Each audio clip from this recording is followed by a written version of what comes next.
Hi అండి, welcome to my channel Sita daily vlog. 2 పచ్చి అరటికాయలు ఉన్నాయండి. పచ్చి అరటికాయ కర్రీ చేస్తుందా.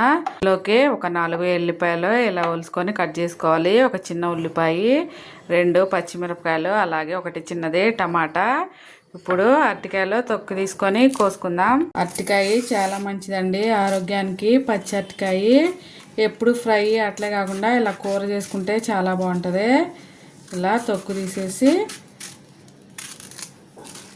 కోసాక ముక్కలు వేసుకోవడానికి కొంచెం ఉప్పు వేసానండి నీళ్ళల్లో. అలాగే ఒక హాఫ్ స్పూను పసుపు వేసాను అనమాట ముక్కలు అందులో వేయటానికి. ఇలా చెక్కు తీసేసాక మీకు ఎలాంటి సైజు ముక్కలు కావాలో అలాంటి కోసుకోవచ్చు. నేనైతే ఇలా చిన్నగా కోస్తున్నా అండి.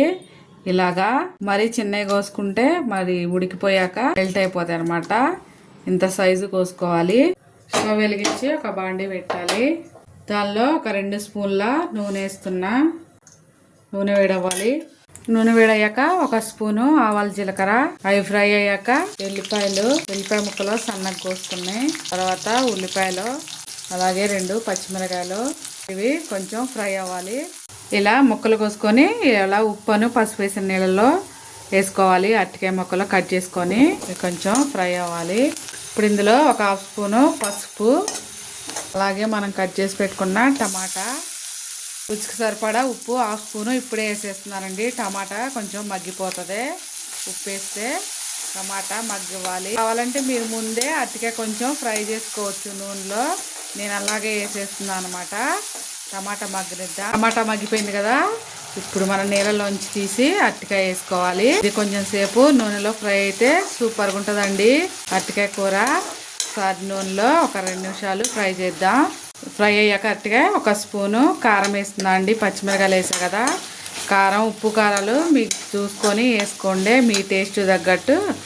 అలాగే ఒక హాఫ్ స్పూను ధనియాల పొడి, హాఫ్ స్పూను జీలకర్ర పొడి. కావాలంటే మీరు గరం మసాలా కూడా వేసుకోవచ్చు. నేను గరం మసాలా వేయట్లేదండి. ఒక 2 నిమిషాలు ఉంచుతాం. ఇలా నూనె పైకి వచ్చేలాగా ఫ్రై చేసుకోవాలి. మంచిగా ఉడికించుకోవాలి. అంతే, చూసారా ముక్క ఇలా అంటే ఉడికిపోయిందండి. చూడండి అలా ఉడికేసింది. అంతే, అరటికాయ కూడా రెడీ అయిపోయిందండి. చాలా బాగుంటుంది అన్నంలోకి. మీరు కూడా ఒకసారి ట్రై చేయండి. అరటికాయ కూర రెడీ అయిపోయింది. ఒక్కొక్కళ్ళు ఒక్కొక్కలాగా చేస్తారండి. నేనేమో ఇలా చేసుకుంటా అనమాట. అంతే, అయిపోయింది. కొత్తిమీర ఉంటే వేసుకోండి, నా దగ్గర లేదండి. కొంచెం కరివేపాకు ఉంటే వేస్తున్నా. అంతే, అరటికాయ కూర రెడీ అయిపోయిందండి. అన్నంలోకి ఇంకా చపాతీలకు కూడా సూపర్గా ఉంటుంది. మీరు కూడా ఒకసారి ట్రై చేయండి.